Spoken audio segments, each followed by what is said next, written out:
आज मात्रै शपथ ग्रहण गरेका खेलकुद मन्त्री बब्लु गुप्ताले यो खेलकुद क्षेत्र सम्बन्धी जति पनि बैठकहरू हुने गर्छन् ती सबैलाई प्रत्यक्ष प्रसारण गर्ने निर्णय गरेका छन्।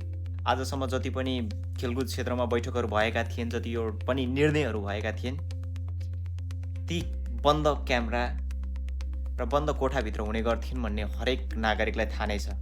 खेलकुद क्षेत्रमा यति धेरै सम्भावना रहिरहँदा पनि, चाहे त्यो क्रिकेट होस्, चाहे त्यो भलिबल होस् या फुटबल नै किन नहोस्, बजेट तर खेलकुद क्षेत्रमा निकै नै कमाउने गरेको थियो।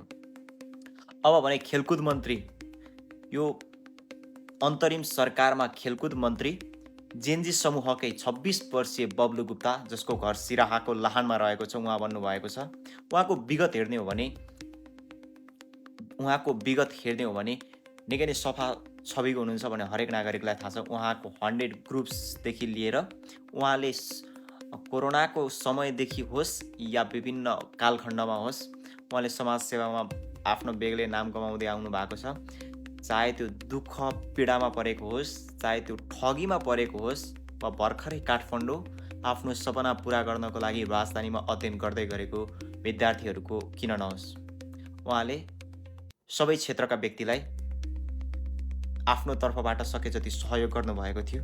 आज तिनै 26 वर्षीय बब्लु गुप्ता खेलकुद मन्त्रीमा नियुक्त हुनुभएको छ र उहाँले पहिलो निर्णय नै खेलकुद क्षेत्र सम्बन्धी जतिवटा पनि बैठक हुने गर्छन्, जति पनि निर्णयहरू हुने गर्छन्, ती सबैलाई प्रत्यक्ष प्रसारण गर्ने बताउनु भएको छ।